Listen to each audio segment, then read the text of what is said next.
नमस्कार, मैं हूं नुपुर जारोली लोढ़ा और आप देख रहे हैं एजेंडा बेधड़क। तो आज का मुद्दा है राजस्थान में मतदाता सूची पुनरीक्षण। एसआईआर को लेकर के सियासी बवाल लगातार मचा हुआ है, जहां पर पीसीसी चीफ यानी कि गोविंद सिंह डोटासरा और नेता प्रतिपक्ष टीकाराम जूली ने प्रशासन पर गंभीर आरोप लगाए हैं। डोटासरा का कहना है कि कुछ अधिकारी बीएलओ का ओटीपी लेकर के बल्क में नाम जोड़ रहे हैं और हर बूथ पर 50-50 नाम जोड़ने का टारगेट भी तय किया है। जबकि टीकाराम जूली ने दावा किया कि जिस विधानसभा क्षेत्र से वे 28,000 वोटों से जीते, वही करीब 28,000 नाम ही काट दिए गए। कांग्रेस इसे लोकतंत्र से खिलवाड़ बता रही है, तो वही ये भी सच है कि एसआईआर चुनाव आयोग की संवैधानिक प्रक्रिया है और सरकार सीधे इसका संचालन नहीं करती। ऐसे में बहस सरकार बनाम विपक्ष की नहीं, बल्कि इस बात की है कि अगर प्रक्रिया पूरी तरह नियमों के तहत है, तो प्रशासन को फॉर्म, आंकड़े और पूरी प्रक्रिया सार्वजनिक कर पारदर्शिता से संदेह को क्या खत्म करना चाहिए। यार में और गलत हो रहा है। डोटासरा जी हताशा भी कर रहे हैं, इतने हताश हो गए कि जब वो चुनाव हारते हैं तो ईवीएम पर किकरा फूटते हैं, जब चुनाव जीत जाते हैं तो अपनी भुजाएं फड़का देने लग जाते हैं। जो कांग्रेस की आइडियोलॉजी के ज्यादा वोट हैं, या तो वो काटो, या कम मार्जिन से कांग्रेस जीती है वो काटो, या जहां से कम मार्जिन से भारतीय जनता पार्टी जीती है वहां पर नाम ऐड करो। हर जगह इनको टारगेट दिया गया है कि 50-50 नाम हर बूथ पे फर्जी जोड़ो। और चलिए आप चर्चा का आगाज करूं उससे पहले तमाम मेहमानों से आप लोगों का तारुफ मैं करवा देती हूं। डॉक्टर निमिषा गौड़ जो कि बीजेपी के प्रवक्ता के तौर पर हमारे साथ में मुखातिब हुई है।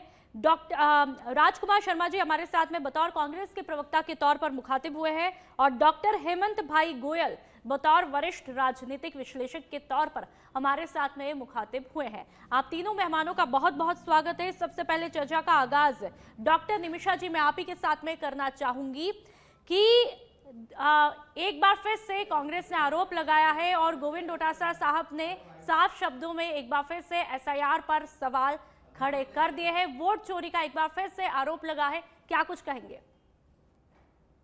देखिए नुपुर जी, पिछले कुछ वर्षों से कांग्रेस आरोपों की मुद्दा विहीन राजनीति का हिस्सा बन चुकी है और उसमें अब एसआईआर भी आ गया है।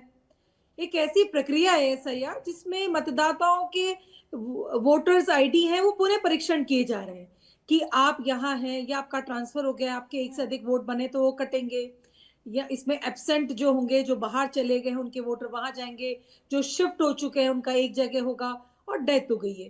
तो एसआईआर एक सामान्य प्रक्रिया है जिसको हुआ बना करके कांग्रेस अपनी उपस्थिति दर्ज करा रही है। कहने की बात यह है कि एसआईआर प्रक्रिया के अंदर चुनाव आयोग ने क्लियरली सभी पॉलिटिकल पार्टियों से उनके BLA 1 बनवाए और BLA 2 बनवाए और BLA 2 को बनवा करके सभी को बूथ का कार्य दिया गया कि आप अपने नाम को जुड़वाइए और कटवाइए। सामान्य प्रक्रिया है, सभी कर रहे हैं। अब कांग्रेस निष्क्रिय है, कांग्रेस कार्य नहीं कर रही है, तो कांग्रेस जाने। प्रदेश अध्यक्ष की ऐसे आरोपों वाली टिप्पणी करके एसआईआर को प्रक्रिया को बाधित करने का जो कुत्सित प्रयास कर रहे हैं वो बहुत ही शर्मिंदगी भरा है। आज ये कांग्रेस का प्रदेश अध्यक्ष यदि कहता है कि नाम जुड़ क्यों रहे, तो इससे बड़ा शर्मिंदा बयान नहीं हो सकता। और इनके नेता प्रतिपक्ष कह रहे हैं नाम कट रहे हैं, तो इसका मतलब आपने बांग्लादेशी और अवैध घुसपैठियों को बैठा रखा होगा अपने क्षेत्र में, उनके आधार पर आप चुनाव जीत रहे हैं। देखिए राजस्थान जो है, राजस्थान वासियों को तय करने दीजिए कि इनका शासन कौन चलाएगा। और आज राजस्थान में राजस्थान के विकास पुरुष हमारे यशस्वी मुख्यमंत्री जी के निर्देश में राजस्थान चौतरफा विकास कर रहा है। कलछल नदियों के साथ जल का अंबार है, अनेकानेक विकास की योजना। और देखिए राइजिंग राजस्थान से करोड़ों के हमारे यहाँ निवेश भी हुए हैं। ये कांग्रेस की छटपटाहट का असली कारण है। ठीक है, चलिए राजकुमार जी आपने निमिषा जी को सुना है। बार बार आप लोगों को डाउट इतना क्यों होता है जबकि सब कुछ पहले से ही क्लियर कर दिया है कि नियमों के तहत ही सब कुछ प्रक्रिया हो रही है, तो आखिरकार बार बार सवाल उठाना? गोविंद डोटासरा साहब जो कह रहे हैं लगातार, आप लोग कोई पहली दफा तो स्टेटमेंट नहीं दे रहे, पहले भी, लेकिन पहले भी ये क्लियर किया बीजेपी की तरफ से कि भाई जो कुछ भी हो रहा है वो नियमों के तहत, सब कुछ क्राइटेरिया आपकी आंखों के सामने है, फिर बार बार डाउट क्यों होता है? नुपुर जी, ये देश का दुर्भाग्य है और देश के प्रधानमंत्री की जिम्मेदारी है और जितने भी जांच एजेंसियां हैं, जितनी भी एजेंसियां हिंदुस्तान में काम कर रही है, उनकी भी जिम्मेदारी है कि उन पर जो आरोप लग रहे हैं वो क्रमबद्ध तरीके से उसको हिंदुस्तान की तमाम विपक्षी पार्टियों के मन में से और हिंदुस्तान के तमाम लोगों के मन में से वो ब्रेन वॉश करे। वो नहीं करने की बजाय भारतीय जनता पार्टी के नेता एजेंसियों के प्रवक्ता बनकर टेलीविजनों पर अखबार वालों को बुला बुला के बयान देते हैं। एसआईआर की प्रक्रिया को लेकर के, चाहे वो बिहार हो, चाहे वो यूपी हो, चाहे वो बंगाल हो, चाहे वो राजस्थान हो, चाहे वो अन्य राज्य हो, तमाम नेताओं ने, तमाम विपक्षी पॉलिटिकल पार्टियों ने आरोप लगाए हैं कि निर्वाचन आयोग ईमानदारी से काम नहीं कर रहा है। राहुल गांधी जी ने भी लगातार प्रेस कॉन्फ्रेंस करके मैं सबूत देश की जनता को बताया, लेकिन निर्वाचन आयोग कुछ बोले उससे पहले भारतीय जनता पार्टी के नेता उनके प्रवक्ता के रूप में कूद पड़ते हैं। आज गोविंद सिंह डोटासरा जी ने और टीकाराम जूली जी ने प्रेस कॉन्फ्रेंस करके कुछ सबूत पेश किए और कहा कि इन कॉन्स्टिट्यूंसियों में इसी तरीके से वोट काटे जा रहे हैं, इस तरीके से वोट जोड़े जा रहे हैं। जहां कांग्रेस पार्टी छोटे मार्जिन से चुनाव जीती है, वहां पर फर्जी वोट हमारे बता करके काटे जा रहे हैं। जहां भारतीय जनता पार्टी को नुकसान है, वहां पर वो अपने फायदे के मतदाताओं को जोड़ रही है और समुदाय विशेष के लोगों के नाम काटने का कांग्रेस पार्टी लगातार आरोप भारतीय जनता पार्टी या निर्वाचन आयोग पे लगाती रहती है। आपको नुपुर छोटा सा उदाहरण दूंगा, सब्जेक्ट से अलग हटके है। पूरा देश जानता है कि महेंद्रजीत सिंह मालवीय 2 साल पहले भारतीय जनता पार्टी के टिकट पर लोकसभा का चुनाव लड़े थे। बिल्कुल अलग विषय है। ठीक है राजकुमार जी, क्योंकि वक्त जाया नहीं करना है, फिलहाल अभी एसआईआर मुद्दा बना हुआ है। आप इस पे बात करेंगे तो अच्छा लगेगा। महेंद्रजीत मालवीय पे बात ऑलरेडी हम लोग सच बेधड़क पर कर चुके हैं। ठीक है राजकुमार जी, ठीक है राजकुमार जी, हम एसआईआर पे बात करेंगे तो एसआईआर को लेकर के आप दीजिए ना, क्या कुछ दिक्कत है, क्या कुछ सवाल है? एसआईआर पे हम डिटेल में बात करेंगे। हेमंत जी हमारे साथ में बतौर वरिष्ठ विश्लेषक के तौर पर, देखिए महेंद्रजीत मालवीय साहब पे बात हो चुकी है तो फिर से तो करने से रहे, और एसआईआर अभी का मुद्दा है। हेमंत जी मैं आपके पास में आऊंगी। एसआईआर को लेकर के कोई पहली दफा ये आरोप नहीं लग रहा है, पहले भी लग रहा है। लगातार गोविंद डोटासरा साहब ने ये तर्क दिया कि भाई वोट चोरी हो रही है और एसआईआर पे उन्होंने सवाल उठाए। तो यहीं पर नेता प्रतिपक्ष भी सवाल उठाता है कि जहां से मैं जीता तकरीबन 20,000 वोटों से, और वहीं पर 20,000 नाम काट दिए गए हैं। आखिरकार इस पूरी प्रक्रिया को हम कैसे देखें? और लगातार बीजेपी समय समय पर सफाई भी देती आई है कि सब कुछ रूल रेगुलेशन एक क्राइटेरिया के तहत हो रहा है। कैसे देखें इन पिक्चर्स को? देखिए नुपुर जी, जो लोग मृतक हो गए क्या उनके वोट नहीं कटने चाहिए? जो लोग दूसरी जगह शिफ्ट हो गए उनके क्या वोट नहीं हटने चाहिए वोटर लिस्ट में से? जिनके डुप्लीकेट वोटर आईडी बने हुए हैं उनका क्या एक बूथ से वोट नहीं हटना चाहिए? अरे भाई एसआईआर है क्या है? और एसआईआर क्या देश में पहली बार हो रही है क्या? एसआईआर देश में पहली बार नहीं हो रही है।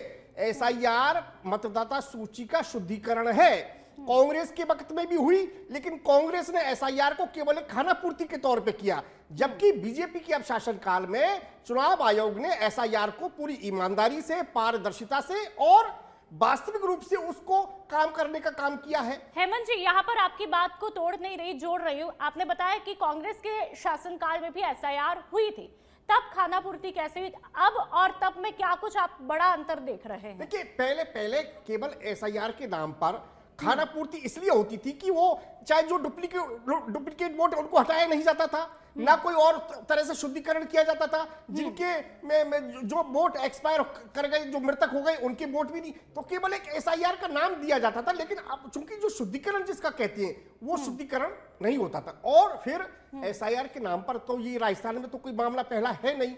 बिहार में किस तरह से कांग्रेस के नेता राहुल गांधी ने घूम घूम कर फेरी लगाकर और वोट छोड़ गद्दी छोड़ के नारा लगाया, और उनकी 2020 में जो विधानसभा में 19 उनके विधायक होते थे वो 2025 में 19 में से घट के 6 रह गए भाई। लेकिन कहां वो एसआईआर का मुद्दा चला क्या? और एसआईआर को लेकर तो राहुल गांधी ने कितनी बार प्रेस कॉन्फ्रेंस की है, चुनाव आयोग को कटघरे में खड़ा किया, लेकिन अगर उनके पास तथ्य थे तो वो अभी तक सुप्रीम कोर्ट क्यों नहीं गए? तो मेरी ये बात समझ में नहीं आती कि केवल क्या आरोप लगा के छोड़ देना ही कांग्रेस की प्रवृत्ति बन चुकी है क्या? भाई आप आरोप लगाइए, आप विपक्ष में हैं, आपका धर्म बनता है, लेकिन आप तथ्यों के साथ अगर न्यायपालिका में भरोसा करके और न्यायपालिका की शरण लेंगे तो शायद देश के नागरिकों को आप पर विश्वास भी बढ़ेगा, आपकी विश्वास बहाली भी हो पाएगी और काम आसान भी हो पाएगा, लेकिन वो काम आप नहीं करते। अब राजस्थान की आप बात करें, अरे भाई आप राजस्थान में 52,000 बूथ हैं और कांग्रेस खुद कहती है कि उन्होंने 52,000 बीएलए बना दिए। जब आपने बीएलए बना दिए तो आपकी बीएलए क्या कर रही थी? या तो आपकी बीएलए निष्क्रिय है या फिर जो आप कह रहे हैं वो बात गलत है। और फिर आप आज चुनाव आयोग में जाके मिले आए ना, मैं चुनाव मुख्य निर्वाचन अधिकारी से, अगर वो आपकी सुनवाई नहीं करते हैं, आपके पास तथ्य हैं, आप सही हैं, तो आप हाईकोर्ट जाइए, आप दरवाजा खटखटाइए। आप ही की बात का रिएक्शन मैं ले लेती हूँ हेमंत जी। राजकुमार जी, मैं आपके पास में आऊंगी। ठीक है, आप लोगों की अपनी तकलीफ है, सवाल आप लोग है विपक्ष में उठाना भी लाजमी है, लेकिन तर्कों के साथ में बहस हो तो अच्छा भी लगेगा। आप ये बताइए, एसआईआर को लेकर के लगातार आप लोगों ने सवाल उठाए, हमने बिहार में भी तस्वीरें देखी, लेकिन कोई भी एक शिकायत वहां पर नहीं आती है, और आप लोग राजस्थान में भी मुखर होते हुए दिखाई देते हैं। लेकिन क्या आप लोगों को इतनी दिक्कत है तो कोई सबूत है? आप सबूतों के साथ में पेश कीजिए ना, दूध का दूध पानी का पानी हो जाएगा। नुपुर जी, राहुल गांधी जी ने मैं सबूत कई बार प्रेस कॉन्फ्रेंस की है। ओबीसी डोटासरा टीकाराम जूली जी भी आज निर्वाचन आयोग को सबूत देकर आए हैं। और मैं आपको सबूत की बात कह रहा था कि महेंद्र सिंह मालवीय है, जैसे ही उन्होंने कहा मैं कांग्रेस पार्टी में जा रहा हूं, प्रेसी भी पहुंच गई उनके घर पे। ये क्या है? किस तरीके से जांच एजेंसियों का या एसआईआर का या निर्वाचन आयोग का क्या दुरुपयोग करना चाहती है भारतीय जनता पार्टी?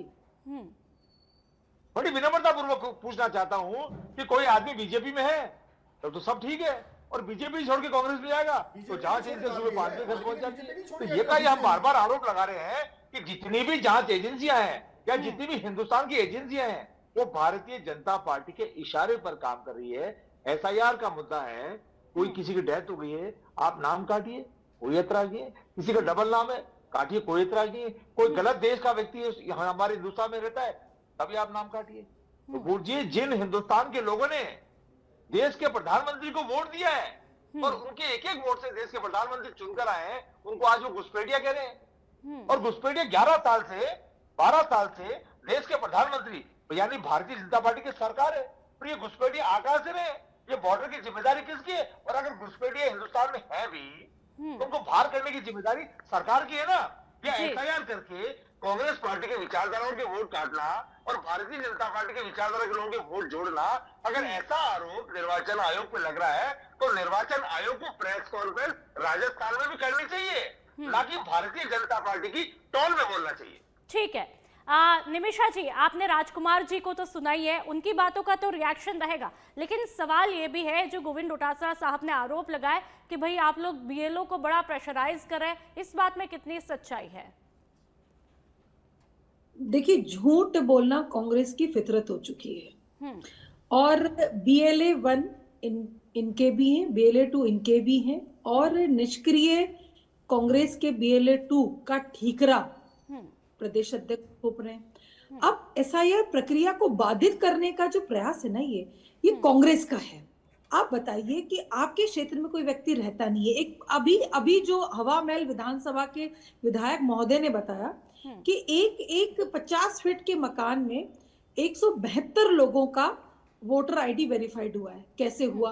दूसरा, उन्होंने बताया कि पति की उम्र 45 साल, पत्नी की उम्र 103 साल और बेटे की उम्र 60 साल। एक पूरा एक आंकड़ा है जो आपके चैनल पर मैं भेज सकती हूँ, वो मैं चाहूंगी कि आप उसको दिखाएं अपने चैनल पर कि इस तरह की ड्राफ्टिंग में यदि मिस्टेक हुई है या इंटेंशनली एड ऑन किया गया है और कांग्रेस की शय में किया गया है, तो उससे तो लोकतांत्रिक प्रक्रिया से गुजरना ही होगा।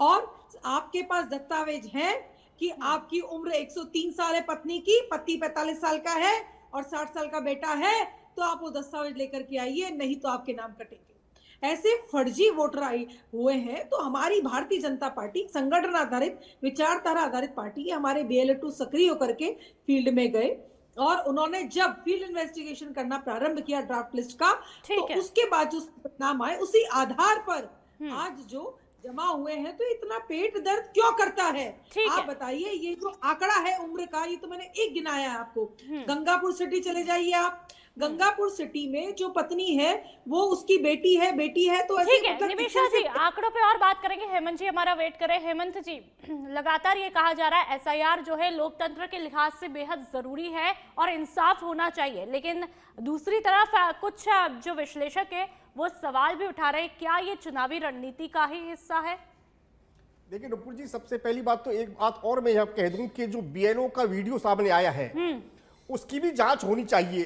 उस बीएलओ ने अपना वीडियो पब्लिक करने के बजाय उन्होंने क्या मुख्य निर्वाचन अधिकारी को शिकायत करी? क्या जो बात वो वीडियो में कह रहे हैं और जो वीडियो जो वायरल हो रहा है, क्या वो वायरल में किन लोगों ने करवाया, उसकी भी जांच होनी चाहिए। उन्होंने अपनी व्यथा मुख्य निर्वाचन अधिकारी से ऑफिशियली रूप से करी है क्या? अगर नहीं करी है तो उनके खिलाफ भी कार्रवाई होनी चाहिए। वो उन्होंने इस तरह से कैसे पब्लिकली ये बात कही, क्योंकि ये जांच का विषय है। अब आप बताइए, अब मैं आपको बताता हूं, मेरा खुद का, मैं 2003 में देवीनगर में रहता था। 2003 में देवीनगर में मेरा वोटर लिस्ट में नाम नहीं था जबकि मैंने वोट डाला। लेकिन मैंने कोशिश ये करी कि मैं 2003 में मेरी जो माता पिता है और मेरी पत्नी के जो माता पिता है उनके वोटर लिस्ट का नाम दूं ताकि वो मैपिंग हो सके। अब अगर आप ये काम नहीं करेंगे, अगर किसी व्यक्ति का केवल आरोप लगाने में विश्वास है, काम करने में विश्वास नहीं है, नियम सिद्धांत में विश्वास नहीं है, तो वो परेशान होगा। लेकिन मैंने किया कि साहब मैंने मेरे माता पिता का मैं वोटर आईडी लाया, मेरे पत्नी के वोटर आईडी, माता पिता का वोटर आईडी लाया और मैपिंग करवाई और मेरा नाम उसमें एसआईआर में रह गया, आ गया। लेकिन अगर ऐसा कोई नहीं, क्योंकि बीएलओ घर घर गए हैं, उन्होंने फॉर्म दिया कि फॉर्म आपको फिल करके जमा कराना है, लोगों ने फॉर्म जमा नहीं कराया। तो अब लेकिन एक बात और मैं आपको बता दूं, अरे भाई राजस्थान में तो महज 8% से कम लोगों के भी केवल वोट कटे। यूपी में तो ये आंकड़ा 18% से ऊपर है।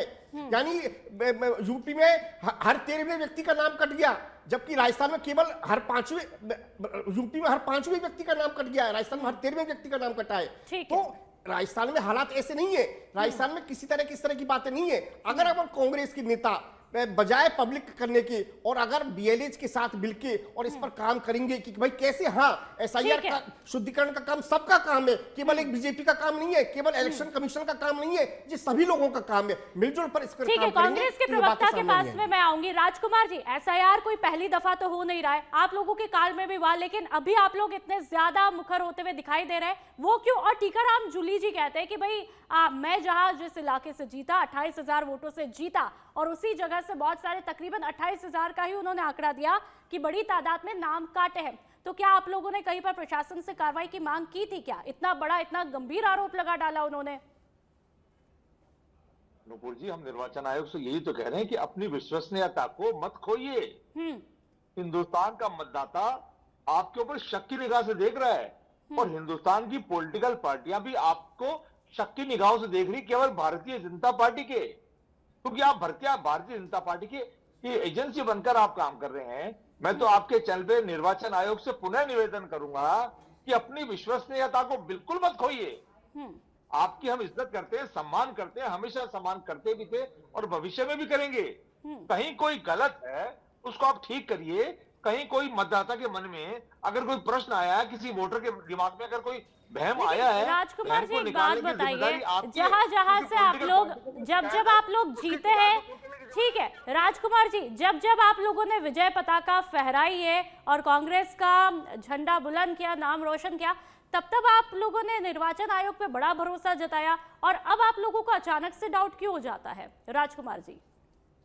नुपुर जी, निर्वाचन आयोग पे तो भरोसा सबको ही है, अभी है, लेकिन मैं कह रहा हूं कि जब भी किसी पॉलिटिकल पार्टी को या मतदाता को या जयपुर के अंदर या राजस्थान के अंदर कहीं को प्रश्न उठता है तो क्या निर्वाचन आयोग की जिम्मेदारी नहीं बनती है? अब आप बताइए, बीएलओ अपने वीडियो जारी कर रहे हैं, आत्महत्या की धमकी दे रहे हैं, पूरे हिंदुस्तान में बीएलओ आत्महत्या कर करके अपनी जान गंवा रहे हैं। क्या देश के प्रधानमंत्री ने, क्या देश के गृह मंत्री ने, क्या निर्वाचन आयोग ने कोई बड़ा बयान दिया क्या कि मेरे देश का व्यक्ति बहुत महत्वपूर्ण है, मरना नहीं चाहिए, काम का दबाव है या कोई और पॉलिटिकल दबाव है? क्या किसी ने जांच करवाई? क्या देश के प्रधानमंत्री की जिम्मेदारी नहीं बनती? क्या एक एक हमारा सरकारी कर्मचारी क्या हमारे लिए महत्वपूर्ण नहीं है? क्या हमारे देश के लिए महत्वपूर्ण नहीं है? ठीक और है, निर्वाचन आयोग ठीक है निमिषा जी एक बात बताइए। ठीक है निमिषा जी, ठीक है राजकुमार जी को आपने सुना है, राजकुमार जी को आपने सुना है, और डोटासरा जी ने एक और आरोप लगाया कि लक्ष्मणगढ़, मतलब उन्हीं के इलाके की मैं बात कर रही हूँ, वहां पर बीजेपी नेता नौरंग चौधरी बीएलओ के यहाँ पर फॉर्म फेंक करके चले जाते हैं और जबरन नाम जुड़वाया जाता है। इस आरोप में कितनी सच्चाई है? लगातार ये कांग्रेस आप लोगों पर आरोप लगा रही है। तो देखिए इसमें कहीं ना कहीं ये भी शामिल है कि जो फॉर्म फेंकने की जरूरत पड़ी है, इसका मतलब दबाव है, डोटासरा जी का फॉर्म ले नहीं रहा होगा बीएलओ, तो इसमें तो इन्हीं का दोष है। इन्होंने भाई लोकतांत्रिक प्रक्रिया में फॉर्म नंबर 6 कोई छूटे ना, कोई हर व्यक्ति जुड़े उससे, एपेक नंबर नहीं आ रहा है तो दस्तावेज उपलब्ध कराए, 12 दस्तावेजों की लिस्ट है वो उपलब्ध हो, उसके आधार पर उसका चयन हो। एसआईआर प्रक्रिया के अंदर यही है, 6 जोड़ने का काम, 7 डिलीट करने का काम, 8 संशोधित करने का काम। तो फॉर्म नंबर 6, 7, 8 की प्रक्रिया इसीलिए फॉर्म फेंक के जाना पड़ा कांग्रेस के प्रदेश अध्यक्ष के क्षेत्र में। ये दर्शाता है कि कांग्रेस का कहीं ना कहीं दबाव है, दबाव प्रभाव की राजनीति से बाहर जाए। ये क्या बीजेपी के नेता का क्या कोई ये अच्छी बात है कि वो फॉर्म फेंक करके चले जाते हैं? दिक्कत होती बोलते हैं ना, और फिर लगातार प्रेशराइज भी किया जा रहा है, इस तरह के भी आरोप लगातार लगता है जी। मेरी नुपुर जी पूरी बात हो जाने दीजिए। अब भारत डिजिटल युग में प्रवेश कर चुका है, जहां पर डिजिटल ट्रांसपेरेंसी और अकाउंटेबिलिटी के साथ डेमोक्रेटिक नेशनलिटी का हिस्सा है। हम पारदर्शिता भी रखेंगे, हम उसकी उत्तरदायी भी रहेंगे, और भारत के रहने वाले लोग लोकतांत्रिक प्रक्रिया का हिस्सा भी बनेंगे। तो राजस्थान वासियों का अधिकार है राजस्थान की माटी पर, और वही राज करेगा जो राजस्थान के लोग चाहेंगे। घुसपैठिए राजस्थान में नहीं रहेंगे। ठीक है हेमंत जी, एक आखिरी रिएक्शन में लूंगी। एसआईआर क्या वाकई में नुकसान पहुंचा रहा है जिस तरह से आरोप लग रहे हैं, या फिर वाकई में एक लोकतंत्र को बचाने का हथियार है महत्वपूर्ण? क्या कुछ लगता है? देखिए एसआईआर देश के हित में है, इसको सबको समझना चाहिए और नागरिक समझ रहे हैं। बिहार में बिहार में इसका रिजल्ट आपने देख लिया, लेकिन अब चूंकि राहुल गांधी नॉन इश्यूज को इश्यूज बना के और जबरदस्ती बखेड़ा खड़ा करना चाहते हैं, वो एक तरह से विदेशी ताकतों के हाथ खेलना चाहते हैं और खेल रहे हैं। तो अब उसी एजेंडे को आगे बढ़ाने का काम यहाँ पर टीकाराम जूली और गोविंद सिंह डोटासरा कर रहे हैं। इनको पता है। अब अगर आप टीकाराम जूली के क्षेत्र में 28,000 से वोट जीते हैं और 28,000 वोट करते हैं, तो अगर भाई कोई मृतक वोटर है, कोई दूसरे शिफ्ट बाहर कर गए, अगर एसआईआर से अगर 2003 से मैपिंग नहीं हो रही है, कि तमाम इस तरह के दायरे में उनके वोटर आ रहे हैं और वो कटते हैं, तो उसमें उनको दिक्कत क्यों होनी चाहिए? मैं कह रहा हूं कि अगर सब कुछ संविधान के दायरे में, नियम के दायरे में, कानून के दायरे में हो रहा है, तो कांग्रेस को इसमें आपत्ति नहीं होनी चाहिए, बल्कि कांग्रेस को इसमें चुनाव आयोग का सपोर्ट करना चाहिए। लेकिन वो नहीं करते, क्योंकि वो राहुल गांधी के एजेंडे को आगे बढ़ाना चाहते हैं। ठीक है, बहुत बहुत शुक्रिया हेमंत जी, और साथ ही निमिषा जी और राजकुमार जी, आप तीनों जुड़े, बहुत बहुत शुक्रिया। बेबाकी के साथ में तमाम मुद्दों पर बातचीत रखी है, लेकिन लगातार आपको बता दें कि राजस्थान में एसआईआर पर सियासी बवाल मचा हुआ है, और गोविंद सिंह डोटासरा ने एक बार फिर से बयान दे करके इस मुद्दे को और जम करके आग दे दी है, क्योंकि उन्होंने कहा कि बीएलओ का ओटीपी जो है लगातार उसको लेकर के नाम जोड़े जा रहे हैं, बीएलओ को प्रेशराइज किया जा रहा है। तो बीजेपी लगातार कह रही है कि भाई चिंता करने की कोई बात नहीं है, सब कुछ नियमों के तहत ही हो रहा है और इसके जरिए शुद्धिकरण भी हो रहा है। लेकिन कांग्रेस के कार्यकाल में जब एसआईआर होता है तो कांग्रेस बड़ी खुश होती है, और बीजेपी के कार्यकाल में होता है तो सवाल भी उठते हैं। लेकिन आप तो आवाम है, आप सब कुछ देख रहे हैं, कांग्रेस का कार्यकाल भी देखा, बीजेपी का भी देख रहे हैं, तो ऐसे में आपको क्या कुछ लगता है, एसआईआर किस हद तक सही है? हमें कमेंट बॉक्स में कमेंट करके जरूर बताइएगा। तो फिलहाल इस शो में इतना ही, आप देखते रहिए सच बेधड़क। नमस्कार। में और गलत हो रहा है, डोटासरा जी हताशा भी कर रहे हैं। इतने हताश हो गए कि जब वो चुनाव हारते हैं तो ईवीएम पर किकरा फूटते हैं, तो चुनाव जीत जाते हैं तो अपनी भुजाएं फड़का देने लग जाते हैं। जो कांग्रेस की आइडियोलॉजी के ज्यादा वोट हैं, या तो वो काटो, या कम मार्जिन से कांग्रेस जीती है वो काटो, या जहां से कम मार्जिन से भारतीय जनता पार्टी जीती है वहां पर नाम ऐड करो। हर जगह इनको टारगेट दिया गया कि 50-50 नाम हर बूथ पे फर्जी जोड़ो।